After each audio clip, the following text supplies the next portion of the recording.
Pois é, meu amigo. Ontem o ministro do Supremo Alexandre de Moraes esticou a corda mais uma vez.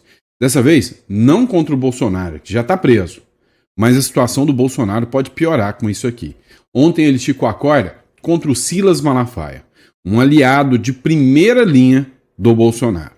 E aí, mandou apreender o passaporte e o Silas Malafaia, de certa forma, agora está preso e proibido de sair do país. Ontem começaram manifestações de todas as frentes. Se hoje é o Malafaia, amanhã pode ser com você. Ou seja, todos os pastores evangélicos entraram em união para defender o Silas Malafaia. Parece que o Bolsonaro estourou uma corda muito tênue. O Malafaia ontem falou coisas que ninguém tinha coragem de falar sobre o ministro Supremo Alexandre de Moraes. A gente vai ver esse áudio aqui do Malafaia. Inclusive, áudios vazados. O celular do Malafaia e do Bolsonaro foi apreendido e aí áudios de conversas particulares entre os dois foram vazados da imprensa. Mas só mostrou uma coisa: a aliança entre o Malafaia e o Bolsonaro. Ou seja, muita coisa está sendo exposta, né? Inclusive articulações de Malafaia com o Bolsonaro. E aí agora o ministro Alexandre de Moraes acusa o Malafaia justamente de estar, né, tentando articular um plano para derrubar, né, o judiciário brasileiro com o Donald Trump. Só que a narrativa não colou muito. Agora, um ponto que gerou muita discussão é o pedido de asilo de Bolsonaro para o Milei. Sim, tem um pedido, né, que foi publicado pela Polícia Federal, onde havia uma minuta onde Bolsonaro fazia uma solicitação, um pedido de asilo ao Javier Milei. E aí agora foi divulgada essa informação, o próprio Malafaia deu 48 horas para que o Bolsonaro se explique sobre isso. Agora, a especulação que se tem nos bastidores, que os analistas políticos estão utilizando, é que o Malafaia partiu para o tudo ou nada, e o Moraes também. E que o Moraes, ele começa a mostrar sinais de desgaste. Essa dobra de aposta do Moraes poderia ser uma prova de que ele está caindo, mas caindo atirando, porque envolveu aqui uma situação atinente ao ministro Gilmar Mendes. E você vai entender tudo isso nesse editorial. Agora, a verdade é que tem muita gente especulando que isso aqui poderia ser uma cortina de fumaça. Cortina de fumaça porque ontem o impacto com os bancos foi gigantesco. Para você ter noção, tem muita gente fazendo especulação, inclusive, que o Banco do Brasil teve um prejuízo tão grande que ele ia fazer a antecipação da distribuição dos dividendos, já não vai mais. Ontem, a fuga de capitais, ou seja, de gente tirando dinheiro do Brasil, foi gigantesca. Tá todo mundo com medo das ações do Moraes e do Dino contra os bancos. Ontem, só para você ter noção, só no escritório mais de 180 pessoas procuraram para poder tirar a residência uruguaia e para poder ter uma conta bancária fora, se articular e internacionalizar, porque estão apavorados com o que pode estar acontecendo. Ou seja, o jogo está assustando todo mundo. E isso agora do Malafaia tem cara de ser mais uma cortina de fumaça, principalmente para apagar, né, a pressão que a própria embaixada fez. O secretário de Assuntos Econômicos mandou mais um recado para os ministros do Supremo Tribunal Federal.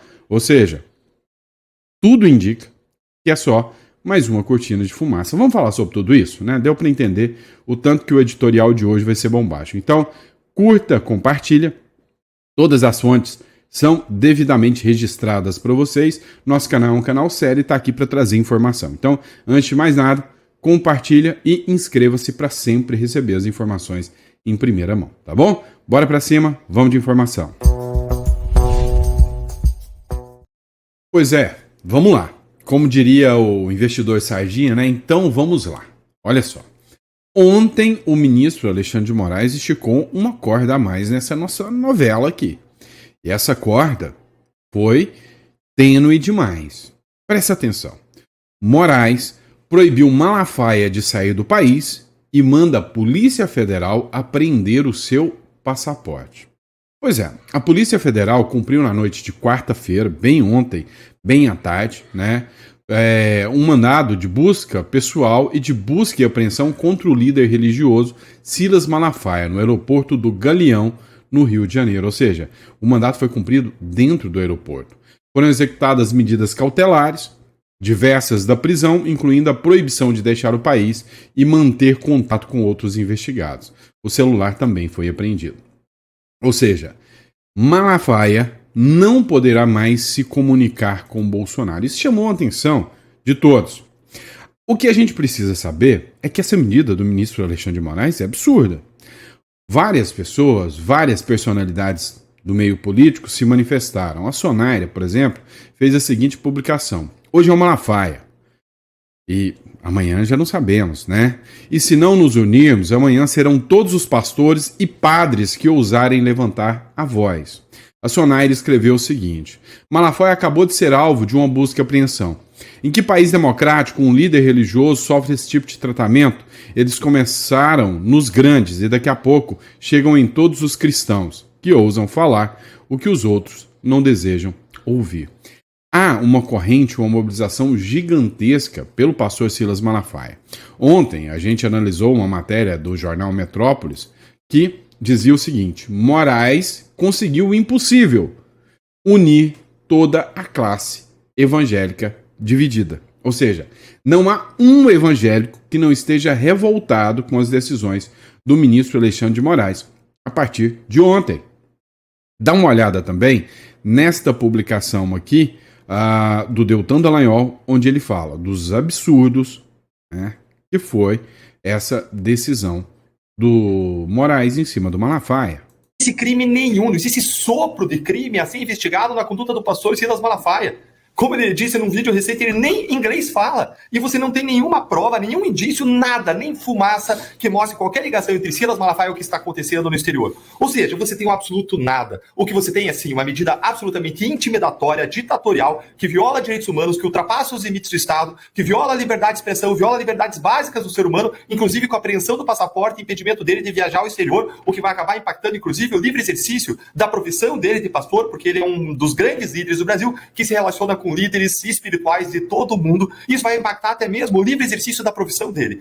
Isso é um atentado contra a profissão dele, contra o exercício da fé, que ele manifesta por meio da sua atuação cívica na esfera pública, fazendo aquilo que ele acredita, defendendo líderes que, segundo a visão dele, e é a minha também, estão sendo perseguidos politicamente, líderes que defendem valores cristãos conservadores. Então, o que nós vemos hoje em dia é que o Supremo perdeu completamente os limites, mas, a meu ver, é um erro estratégico até mesmo que o Supremo está cometendo. Não é só um grande erro pela violação da Constituição, pela violação das leis, pela violação das liberdades básicas, pela violação da moral que o Supremo está praticando, por não existir nada que justifique essas buscas e apreensões e essa apreensão de passaporte, mas é um erro também estratégico. Ainda que a gente admitisse que o Supremo pudesse fazer isso e se houvesse condição de fazer uma análise de conveniência e oportunidade, o que ele está fazendo é basicamente comprar briga com todo um novo setor, o setor evangélico, que tende a tomar as dores do pastor Silas Malafaia, porque sabe que crime nenhum ele cometeu, que não existe qualquer sinal de crime. Isso só vai exasperar as provas de abusos que o STF vem praticando em relação a toda uma massa de pessoas evangélicas hoje que já são 1/4 da população brasileira. E quando eu olho para o Supremo atuando em relação ao presidente Bolsonaro para fazer buscas e apreensões, para fazer indiciamentos, para fazer ameaçar, intimidar, dizendo que o que ele está fazendo é obstruir as investigações, eu fico em dúvida se eu rio ou se eu choro. Porque isso é absurdo. Em várias análises que nós já fizemos na época em que foi instaurado inquérito contra Eduardo Bolsonaro, nós já mostramos que não tem crime aí. O próprio Procurador-Geral da República já tinha arquivado a investigação pelo comportamento de Eduardo Bolsonaro no exterior. O próprio Supremo já tinha arquivado. E aí eles desarquivam quando a água sobe para o pescoço. Quando eles veem que as ações de Eduardo Bolsonaro não eram palavras ao vento. Quando eles identificam que realmente eles têm a chance de ser punidos pela Magnitsky e Moraes é punido pela Magnitsky e os outros estão em risco de ser punidos, aí eles usam aquele inquérito, aquela atuação do Bolsonaro no exterior como instrumento de intimidação. E por que não é intimidação, Deltan? Porque basta você abrir o Código Penal. Você abre o Código Penal no artigo 23 e você vai ver que não é crime o exercício regular de direito. E o que Eduardo Bolsonaro está fazendo é levar aos Estados Unidos notícias de violações de direitos humanos. Pois bem, deixando claro, tudo que Eduardo Bolsonaro está fazendo são denúncias. E denúncias, de forma alguma, pode ser caracterizada como crime. Você denuncia. E o órgão responsável vai fazer a investigação. E se a investigação for coerente, ela anda. Se não for coerente, ela não anda. É simples assim. Mas tem um objetivo e a gente vai falar sobre esse objetivo no próximo bloco, que é desmoralizar Bolsonaro. Pois é, todo mundo viu que mexeu com o Malafaia e parece que o resultado deu muito barulho, né? Porque se fosse para criar uma cortina de fumaça, criou. Ninguém fala em outra coisa senão os áudios vazados pela própria imprensa, né? Aquela imprensa militante, sob ordem do ministro Alexandre de Moraes, áudios esses entregues pela Polícia Federal. O Malafaia, ontem, na G1, fez uma publicação onde ele soltou o verbo contra o ministro Supremo Alexandre de Moraes. Dá uma olhada, isso depois de ter sido ovacionado lá no aeroporto do Galeão, no Rio de Janeiro, onde a ordem da polícia foi cumprida, ou seja, em público, no meio do povo, lá no Galeão. Apreender meu passaporte, eu não sou bandido! Apreender meu passaporte, apreender meu telefone, vai descobrir o quê? Ainda dei a senha, que eu não tenho medo de nada! Conversa com o Bolsonaro. Eu tô proibido de falar com eles e não posso falar o que é, porque eu tô proibido. Converso com amigos. Eu tenho conversa de amigo e conversas particulares não interessa a ninguém. Que país é esse? Que vaza conversas minhas particulares, como se eu instruísse Eduardo, olha, faz assim ou faz assado. Quem sou eu? A posição de Eduardo é dele. É uma vergonha! Que país é esse? Que democracia é essa? Eu não vou me calar. Vai ter que me prender para me calar. Pois é. Essa fala do Malafaia foi forte. Vai ter que me prender para me calar. E é provavelmente o que vai acontecer. Agora, um ponto me chamou muita atenção. E eu não vou mentir para vocês, não. Eu não sou fã do Malafaia. Mas se o objetivo era desmoralizar o Bolsonaro e desmoralizar o Malafaia, o tiro saiu pela culatra. Porque, eu vou te ser sincero, que eu tô começando a me afeiçoar ao Malafaia depois de tudo isso. Vamos lá. O que aconteceu é que tanto o Moraes, depois de ver os áudios, entendeu sim a grande influência do Malafaia nas decisões do Bolsonaro. Isso aqui fortalece muito o Malafaia, né? Inclusive perante o Bolsonaro. Eu vou colocar alguns áudios aqui, tá? Eu vou tentar colocar aqui e discutir para o vídeo não ficar muito extenso, mas eu acredito que esse vídeo vai até passar um pouquinho do time, porque tem muita matéria mesmo. Dá uma olhada nesse áudio que o Malafaia mandou para o Bolsonaro, xingando o Eduardo Bolsonaro, tentando causar uma intriga entre Eduardo Bolsonaro e Tarcísio de Freitas, entre outros pontos. Dá uma olhada nisso aqui.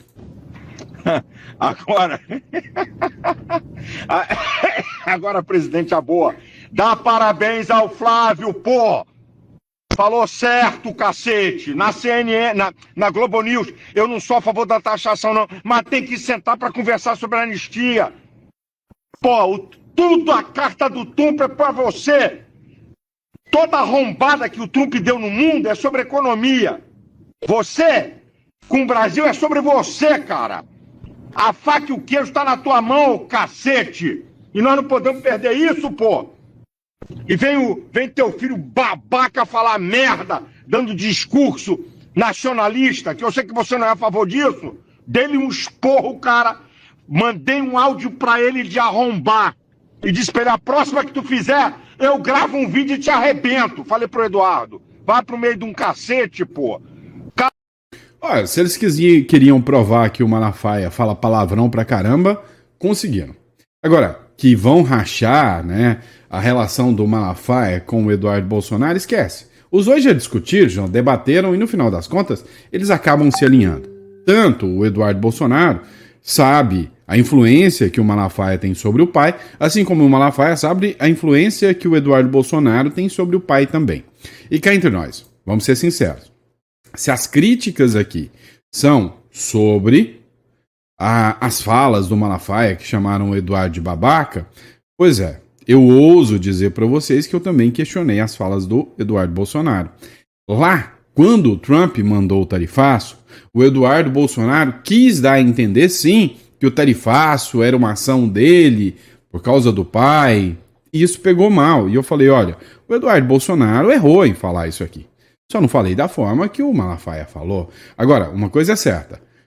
Para um pai escutar um outro chamar o filho de babaca e ficar tranquilo em relação a isso, é sinal que realmente são muito, mas muito amigos mesmo. Mas os áudios não param. A gente vai colocar agora um outro áudio onde o Malafaia fala: pressiona o Alexandre de Moraes. Não recua, não. Próximo bloco. Pois é, dá uma olhada nesse áudio aqui. O Malafaia faz um apelo para que Bolsonaro se posicione. Você não tem que ter medo do Alexandre de Moraes. É o que diz o Malafaia. Olá, presidente, tudo bem? Você sabe que amigo é aquele que fala que o outro está com mau hálito. Eu aprendi esse ditado há muito tempo atrás. Tem que ter muita intimidade para dizer que o outro está com mau hálito. Quando eu falo coisas e te questiono, eu acho que você é um cara muito inteligente e já fez a leitura. Eu não faço isso porque quero te detonar ou porque estou contra você. Não, muito pelo contrário. Eu quero uma solução e uma saída para você de toda essa injustiça, ok? Mas deixa eu te falar. Presidente, você me desculpa, você podia até defender Tarcísio, porque foi você que mandou Tarcísio na embaixada e falar com Gilmar. Agora, você queimar seu garoto, aí não, vai me desculpar. E olha que eu mando mensagem para Eduardo batendo nele. Vem cá, o mesmo Malafaia que chamou o Eduardo de babaca e que a mídia quer colocar o Malafaia contra o Eduardo, agora o mesmo Malafaia, em outro áudio, defende o Eduardo Bolsonaro. Falou, peraí, você ir pro lado do Tarcísio sem defender o seu filho, você tá errado, Bolsonaro. Fica entre nós. O Malafaia tá errado nessa? Acho que não, né? Isso é um erro estratégico, de alto grau. Você não tinha que bater no rapaz. Olha o trabalho que o cara tá fazendo. Você podia até...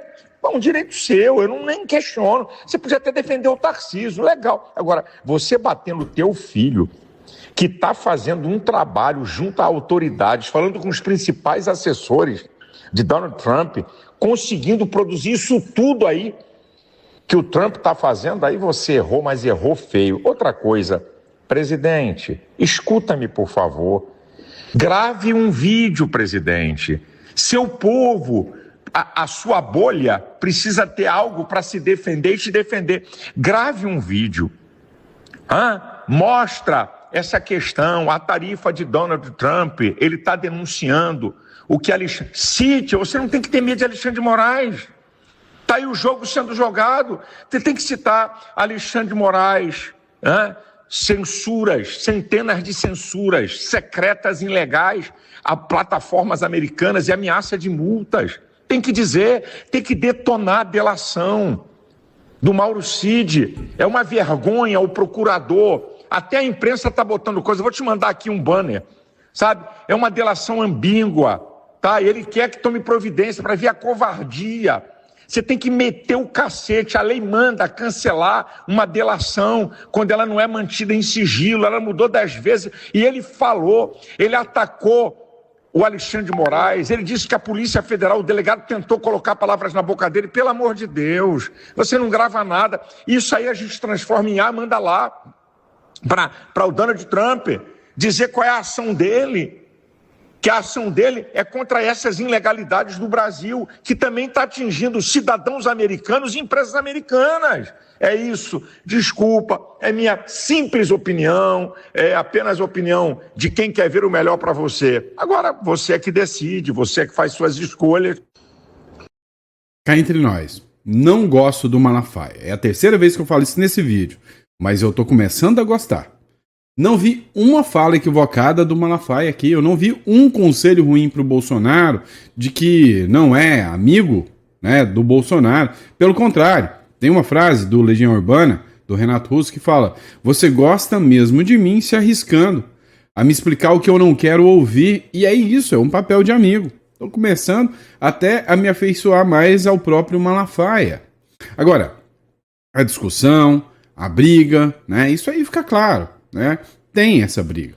Dá uma olhada no próximo bloco, uma discussão que aconteceu entre o Eduardo e o pai, que também, né, foi alvo aí desse vazamento na internet. Matéria do jornal Metrópolis. O Eduardo ameaçou Bolsonaro após ser chamado de imaturo. O deputado federal licenciado Eduardo Bolsonaro ameaçou, inclusive, abandonar o próprio pai, Jair Bolsonaro. Inclusive, ele usou umas palavras assim, não tão adequadas de um filho usar para o pai, né?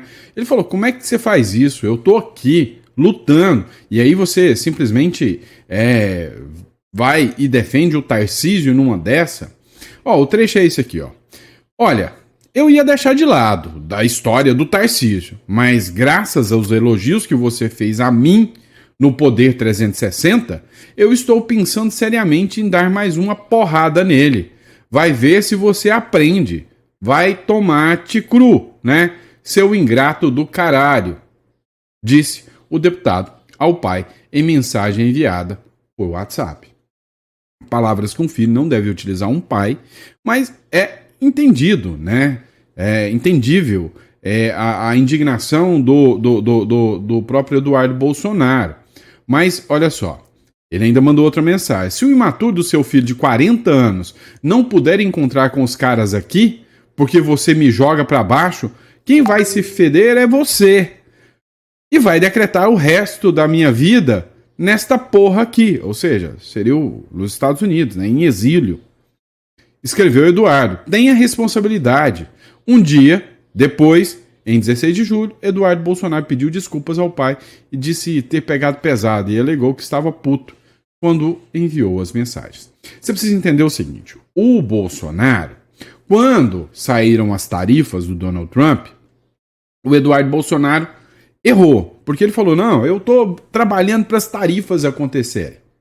Só que o que aconteceu é que teve uma reviravolta e o Lula aproveitou disso e jogou a culpa no Eduardo Bolsonaro. O Silas Malafaia chamou o Eduardo Bolsonaro de babaca por ter feito isso. E não estava errado. O Eduardo foi babaca, ele não devia ter falado. Ele entregou o ouro na mão do Lula. Agora, o Bolsonaro foi pior. Por quê? Porque o Tarcísio foi lá na embaixada tentar conversar com o assessor de assuntos, né, econômicos do governo Donald Trump. O Bolsonaro saiu em defesa de Tarcísio e chamou o Eduardo de imaturo. Eu lembro da frase. O Bolsonaro usou assim, olha, o Eduardo aí, ó, ele tem 40 anos, mas ele ainda é imaturo. Olha aí, na política ele ainda é imaturo, ele não entende muito, o Tarcísio está certo. E aí, cara, o cara saiu, largou tudo, ele simplesmente podia ter deixado tudo e falado, ó, dane-se aí tudo, eu vou ficar aqui no meu mandato aqui de deputado, igual o outro filho, igual o Flávio. Vou ficar aqui no meu mandato, de boa, não vou mexer com o STF, não vou entrar em atrito, vou ficar de boa aqui e dane-se. Pois é, nessa aqui, apesar de eu reprovar a fala do Eduardo Bolsonaro em relação ao pai, o Eduardo Bolsonaro tinha todos os motivos de ficar nervoso aqui. Mas isso aí tá longe de acabar, literalmente tá longe de acabar. O próprio Silas Malafaia disse que hoje vai soltar um vídeo bombástico, fazendo denúncias gravíssimas ao ministro do Supremo Alexandre de Moraes. A gente não pode esquecer que quando se mexe com líderes religiosos, o jogo é um pouquinho mais embaixo. Você acha mesmo que o Malafaia não vai ter líderes religiosos de outros países se manifestando a favor do Malafaia? Você acha mesmo que não dá um gostinho de Nicarágua aqui para o Brasil para quem assiste uma notícia como essa? Então, o jogo está só esquentando. Ainda vai ter muito mais coisas acontecendo, tá? Muito mais coisas acontecendo. Dá uma olhada, ó. A Folha de São Paulo, inclusive, fez uma publicação aqui que citou o ministro Gilmar Mendes. Como eu disse para vocês, o intuito dessa divulgação é desmoralizar o Bolsonaro. Fazer com que as pessoas achem que o Bolsonaro é um fraco, que o Bolsonaro se rendeu, se entregou. E vem cá, mesmo que o Bolsonaro tivesse rendido, entregado, você que está aí do outro lado, você pode até encher o peito falando, tá vendo? Covarde. Mas cá entre nós, você está no lugar do Bolsonaro? Acho que não, né? Dá uma olhada na matéria da Folha de São Paulo. Bolsonaro diz que conversou com ministros do STF e pediu para o Eduardo Bolsonaro poupar o Gilmar Mendes. Aí tem uma conversa aqui, ó, da Folha de São Paulo. O Eduardo Bolsonaro, você vê que ele sempre busca orientações do pai, mandou uma publicação e perguntou para o pai, posso compartilhar, pai? Que é o Bolsonaro, né? O Bolsonaro escreveu, não, esqueça qualquer crítica ao Gilmar. Tenho conversado com alguns do STF. Todos, ou quase todos, demonstram preocupações com as sanções. Me ligue. Ou seja, esse trecho que coloca aqui o Gilmar Mendes num diálogo direto com o Bolsonaro chamou muita atenção. O que seria esse diálogo direto do Bolsonaro com o Gilmar Mendes? E aí você vai ver duas linhas. Tem uma linha, a turma do MBL. A turma do MBL está dizendo o seguinte, olha, tá vendo? O Bolsonaro sempre foi um vendido, sempre esteve conversando com os ministros do STF e sempre esteve ligado ao Gilmar Mendes. Tanto é que o Bolsonaro fez campanha para o irmão do Gilmar Mendes lá no Mato Grosso. Logo depois, o Gilmar Mendes livrou a cara do filho Flávio Bolsonaro de uma acusação de rachadinha que ele tinha. É o que o pessoal do MBL e o pessoal não bolsonarista, né, o pessoal lá vamos dizer assim, os isentões da direita, como o pessoal chama, estão dizendo. Agora, tem um outro argumento, e eu achei esse argumento interessante, que é o do Fernando Holliday, que é ex-MBL, né? Olha só o que ele falou sobre as mensagens vazadas e revelam detalhes sobre Moraes que quase ninguém viu, mas eu vi. E aí, escuta só isso. Quase 00:30, terminei de ver aí todos esses áudios que vazaram, que a polícia, né, jogou no ar e tal. E tem um detalhe importante que pouca gente está prestando atenção. Na verdade, foi o Alan dos Santos que chamou a atenção para esse ponto, eu acho ele fundamental.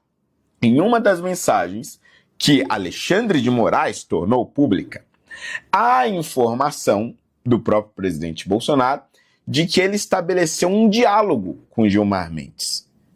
Ué, mas peraí. Mas a imprensa não estava dizendo que o Gilmar era um aliado fiel e firme de Alexandre de Moraes? Por que o Gilmar estaria dialogando com o Bolsonaro? E mais do que isso, por que Alexandre de Moraes quer que essa informação seja pública? Porque ele está caindo atirando. Isso é, provavelmente ele ficou pé da vida porque o Gilmar Mendes não está gostando de algumas decisões exageradas de Alexandre de Moraes. E, no mínimo, está ali abrindo espaço para ter discordâncias. E o resto? O resto, pelo amor de Deus, não tem crime nenhum. Não tem nada ali. Tem, o Malafaia falou isso, o Eduardo falou aquilo. Basicamente eram pessoas discutindo formas de tirar o Brasil do buraco. E óbvio, nessa discussão tem um que fala de forma mais incisiva, o outro fica revoltado com aquilo ou com acolá, mas no fim do dia são só discussões políticas sobre a melhor forma de tirar o Brasil da ditadura do judiciário. Crime mesmo não tem nada.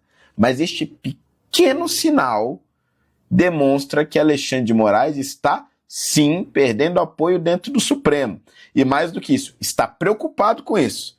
Para completar o quadro, o André Mendonça, ministro do STF também e pastor evangélico, já se reuniu com a PF e alguns dos seus colegas do Supremo e disse o seguinte: vocês têm certeza que é uma boa ideia neste momento atacar um dos maiores líderes evangélicos do Brasil? Fica a dica, né? Crédito aqui do Fernando Holliday. Então, assim, algumas coisas chamaram a atenção. Primeiro, o celular do Adélio não vazou até hoje. Segundo, será que realmente essa discussão está tão preocupante assim? Olha, o Vinícius Carrion, ele escreveu o seguinte: se a PF está achando super relevante e bombástica as conversas entre Jair, Eduardo e Malafaia, imaginem se eles partissem para investigar as revelações da Vaza Toga 2 e as denúncias do Mike Benz também. Pois é, quem acha que eles vão fazer isso? Eu acho que não. E aí entra um outro ponto também que foi descoberto agora. Será que o Milei daria asilo político ao Bolsonaro? Não tenho dúvidas. E isso virou assunto internacional. Ou seja, até o internacional, né, ou seja, os jornais internacionais já estão começando a ver um quê de autoritarismo aqui no Brasil muito grande. Dá uma olhada nessa publicação. Por uma carta para Milei, né, ou seja, porque o Bolsonaro enviaria e nem mandou a carta. A polícia do Brasil acusa Jair Bolsonaro de planejar fugir para a Argentina para pedir asilo. A Polícia Federal do Brasil pegou, né, o celular do ex-presidente Jair Bolsonaro, uma solicitação de asilo político dirigida ao mandatário argentino Javier Milei. O documento figura da imputação do ex-presidente realizado pela Polícia Federal por coação em curso do processo e abolição violenta do Estado Democrático de Direito. Segundo a polícia, Jair Bolsonaro e seu filho, Eduardo, a quem agora se encontra nos Estados Unidos, estão atuando contra integrantes do Supremo Tribunal Federal e no marco do juízo, né, do ex-mandatário no processo relacionado com a trama golpista. E aqui eles falam, né, que durante a análise de toda a estrutura aqui, simplesmente, por causa da carta, foi feita a ordem de prisão, né, para ele. E aí, eu achei interessante, foi as publicações aqui no La Nación, né? Ó, bem-vindo seria, ou seja, seria muito bem-vindo na Argentina. Ó, a Polícia Federal é uma milícia de Lula. Parem de difundir mentiras. Sorte dos argentinos que ele não foi, né? E aí, outra aqui colocou aqui, ó, Bolsonaro preso sem ter sido julgado. Brasil é uma ditadura. Outro argentino, ó, aqui seria muito bem-vindo. Ou seja, a grande questão, né, é que gerou uma discussão internacional. E aí, o ministro Alexandre de Moraes deu 48 horas para o Bolsonaro explicar o pedido de asilo à Argentina e o descumprimento das ordens, né? Ou seja, não era para se manifestar, utilizar redes sociais, e aí inclui o WhatsApp, e o Bolsonaro estava, né, descumprindo aí as ordens do ministro Alexandre de Moraes. O jornal Metrópolis fez a matéria, né, veja a minuta da carta, em que Bolsonaro teria pedido asilo a Milei. E aqui sim, ó, com base no que teria dirigido e tal, vem solicitar asilo político para Jair Messias Bolsonaro. E sim, era uma minuta na qual Jair Messias Bolsonaro pedia asilo político, mas era uma minuta, não foi um pedido feito. Até porque o governo argentino, né, diz que não recebeu nenhum pedido de asilo do Bolsonaro, e aí, agora, né, o presidente Bolsonaro pode ter o risco de ser retirado da prisão domiciliar e ser enviado para uma prisão convencional, graças, né, ao posicionamento aí do ministro Alexandre de Moraes por causa dessa minuta. E aí, na sua visão, tá normal isso? Tá tudo tranquilo? Vocês viram que isso aqui se tornou uma verdadeira trama, né? Uma trama, um enredo, né, de uma novela aqui mexicana, onde há uma articulação de um lado, em contrassenso, e na mesma hora tem uma contrarresposta do outro. Ou seja, é um jogo, né, de gato e rato constante a política brasileira aqui, acontecendo ao vivo e a cores, e você está vivendo esse momento tenso da história, tá bom? E obrigado pela confiança, pela credibilidade. Lembrando a você que está acompanhando toda essa loucura, dá para acreditar e apostar todas as suas fichas só num país como o Brasil? Você que construiu algum patrimônio, organizou seu patrimônio, você vai acreditar que isso aqui está tudo bem para você? Eu acho que não, né? Então, qual seria a orientação? Meu amigo, entre em contato aqui na descrição ou aqui por esse número, tá aqui. Você vai entrar em contato. E aí, você vai conversar conosco, vai agendar uma reunião. Você vai entender sobre holdings offshore ou até a residência lá no Uruguai. Ou seja, tem um plano B. Se você precisar sair daqui algum dia, você acha que se o Brasil for caracterizado como uma ditadura como a Venezuela, você vai ser bem-vindo em outros países sem ter um documento, sem estar, né, totalmente adaptado àquele país? Você sabe que não. Então, melhor não arriscar, né? Então, entre em contato aqui e agenda uma reunião com a gente. Lembrando que depois de ontem, né, é provável que vai faltar agenda para atender o pessoal, porque, sinceramente, a situação está ficando desastrosa. Desastrosa. Só ontem, 180 pessoas nos procuraram, preocupadas com o que está acontecendo com o Brasil, tá? Depois da decisão contra os bancos. Então, entre em contato aqui e a gente está aqui para poder te ajudar. Grande abraço e até o próximo editorial.